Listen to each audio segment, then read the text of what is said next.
L'entrevista política d'aquesta setmana està dedicada a la CUP i ens visita el portaveu del partit a Malgrat de Mar, és Enric Zaldo. Gràcies per ser avui amb nosaltres, Enric. Gràcies a vosaltres, bon dia.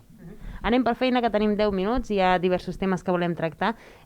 Volem saber, d'entrada, l'opinió que té la CUP respecte a aquest projecte de teatre que hem vist aquests dies que proposa el govern. Quin és el posicionament, com dèiem, d'aquest partit? Des de la CUP som conscients que hi ha unes necessitats a nivell de cultura, hi ha uns equipaments municipals que no estan complint amb aquestes necessitats i per tant doncs, cal suplir-ho, però creiem que la proposta del nou teatre és desmesurada.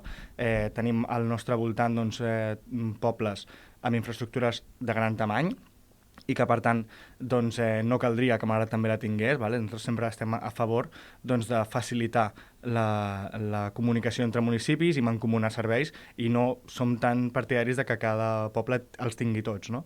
A més, el que Malgrat necessita és un espai on s'hi puguin fer doncs, representacions, on pugui haver-hi doncs, cultura, on pugui haver-hi arts escèniques i on també les escoles i instituts puguin fer-hi els seus festivals, etc. Però creiem que això queda sobredimensionat amb aquest nou teatre. Per tant, nosaltres no estem a favor d'aquest nou projecte d'Ajuntament. Arreglant el centre cultural n'hi hauria prou, per tant, amb aquest concepte que planteja la CUP o no? Arreglar el centre cultural milloraria molt la situació. Hem d'entendre que el centre cultural es va fer en un moment com a impàs fins que es fes l'auditori que s'havia de fer en temps de Conxita Campó i per tant ha plogut molt i aquest centre cultural ha quedat obsolet perquè ja estava previst que quedés obsolet i per tant doncs, caldria una remodelació integral i molt, molt gran que sí que ajudaria a suplir aquestes necessitats però que possiblement no seria suficient i això doncs, és cert, però tot i així considerem que és passar-se per l'altre costat, doncs, proposar aquesta solució de nou teatre. La solució, per tant, per la CUP quina seria? Un equipament entremig, a cavall entre un i l'altre?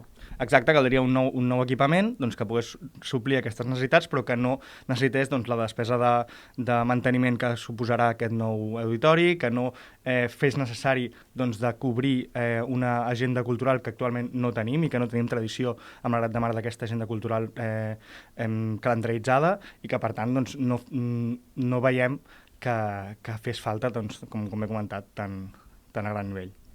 Canviem de tema, parlem del director general. Ha acabat aquest procés de selecció del director general. La CUP sempre ha sigut molt crítica amb aquest tema. Per què? La CUP ha estat contràries a aquesta plaça des del principi.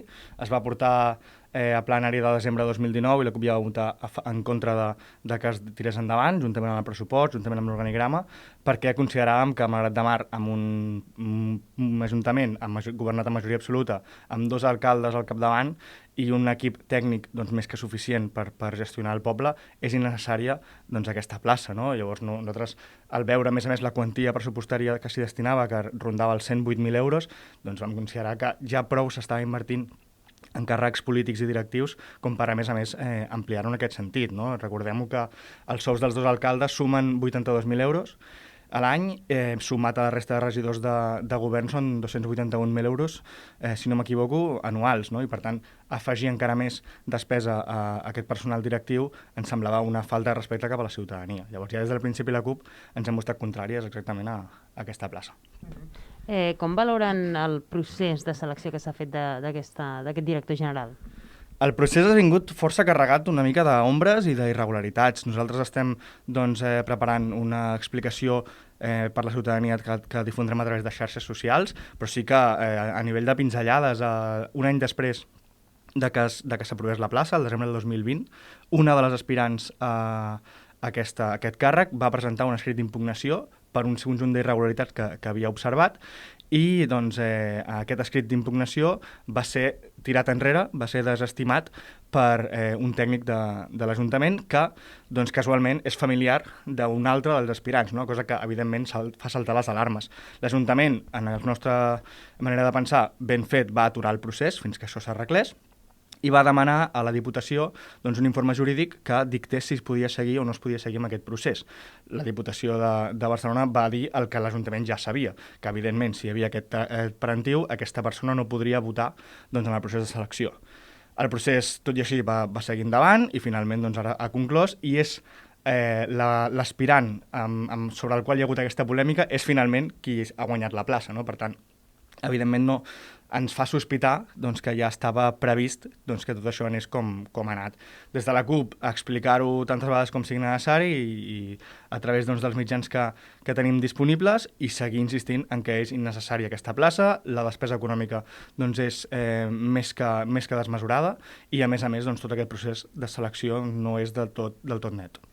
Ara s'ha seleccionat aquest director general, però d'aquest tema no és la primera vegada que ens sentim a parlar. De fet, fa anys que se'n sent a parlar, fins i tot doncs, quan vostès governaven en l'anterior mandat era un tema doncs, que també s'havia posat sobre la taula. Sí, en el govern quadripartit, evidentment, doncs, hi havia forces polítiques que també apostaven per aquesta plaça, des de la CUP no ho hem fet mai, i per això també, doncs, com que no hi havia quòrum dins del govern, no es va optar per tirar endavant doncs, aquesta figura. Ara sí que sembla doncs, que Junts per Catalunya Malgrat Ens Mou i el PSC estan d'acord en aquest sentit, consideren que necessiten un treballador més que els hi faci la feina als alcaldes i per això doncs, han tirat endavant aquesta contractació. Aquesta creu que és la principal funció del director general, treure feina a l'alcalde i el primer tinent d'alcalde? Nosaltres hem dit moltes vegades, tenim un govern inoperant. Tenim un govern que no és capaç de fer front a les necessitats que té el poble. I en lloc d'assumir-ho, el que fan és camuflar-ho. Camuflar-ho amb diferents campanyes que nosaltres hem anat veient. Caldria que fossin més humils i caldria que assumissin doncs, que realment no tenen la capacitat per tirar endavant al municipi i que, per tant, doncs, volen contractar aquesta persona i que, per tant, el que caldria és que es baixessin el sou, perquè quan un no compleix doncs, amb les obligacions a les que està cobrant, doncs, evidentment, ha d'assumir també les seves responsabilitats. Recuperant una mica la pregunta que li feia abans, en l'anterior mandat o en d'altres mandats també se n'havia parlat, per tant no deuen ser els únics, no?, que volen que els hi treguin feina en aquest sentit. Com ho veu, això? Sí, cada partit doncs, té la seva manera de gestionar, cada partit doncs, valora. Des de la CUP, evidentment, som conscients de que el personal tècnic de l'Ajuntament és imprescindible, però a Malgrat de Mar estem ara mateix doncs, amb el tècnic necessari per fer-hi front. I nosaltres no volem desmereixer, evidentment, a cap treballador, però sí que considerem que si es contracta un càrrec directiu per fer part de la feina doncs, que han de fer els polítics, doncs potser són els polítics els que no pertoca que siguin on són. Canviem de tema perquè se'ns acaba el temps. El ple municipal d'aquest mes d'abril ha servit, entre d'altres coses, doncs, per desencallar un projecte important pel nostre municipi, com és el del tram 0, el de la desembocadura de la Riera de Sant Genís. Des de la CUP, quin és el seu punt de vista en relació a aquesta qüestió? Bé, nosaltres ens vam abstenir en aquest punt, vam aplaudir que l'ACA i l'Ajuntament s'haguessin segut a negociar. Creiem que és important doncs, que es desencallés el procés, però l'acord que ha sortit doncs, creiem que fa massa sessions respecte a l'anterior acord, que era el 2019. Hi ha un punt molt a favor, que és la temporalització de les accions, i que, per tant, doncs, hi ha una calendarització dels actes que s'han d'anar fent i que, si no es compleixen, doncs, hi ha una represàlia. Això és, considerem, el millor de l'acord. Però, per contra, l'Ajuntament assumeix doncs, unes quanties pressupostàries de despesa que no pretenia assumir doncs, anys enrere i, per tant, doncs, creiem que això senta també un precedent. Quan l'Ajuntament doncs, està disposat a assumir un cost que fa temps doncs, no volia assumir, també en el futur veurem si aquesta excusa la volen utilitzar per altres propostes que puguin venir des de l'oposició.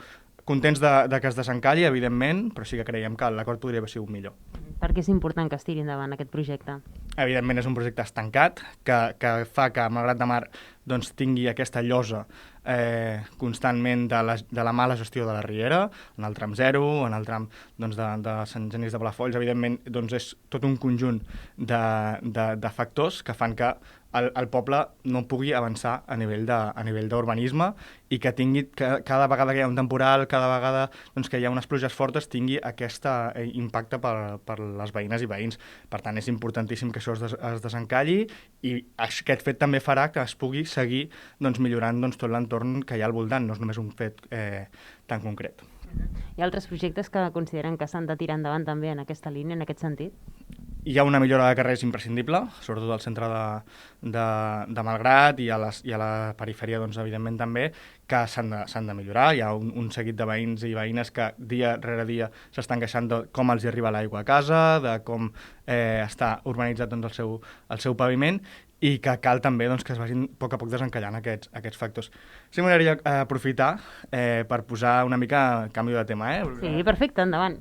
Posar una mica en valor l'educació pública de Malgrat. Al maig s'inicien les preinscripcions a l'Institut Públic de Malgrat de Mar, al Ramon Torró, per als cursos postobligatoris i recordar que a Malgrat de Mar tenim doncs, 2 graus mitjos d'imatge personal i un grau mig de producció agroecològica i el PFI de tots dos àmbits i que, per tant, doncs, animar a la ciutadania a valorar aquestes opcions i a posar doncs, sempre en valor l'educació pública de Malgrat, que és de qualitat. Doncs moltíssimes gràcies, Enric Zaldo, portaveu de la CUP, per ser avui amb nosaltres. Que vagi molt bé. Moltes gràcies a vosaltres.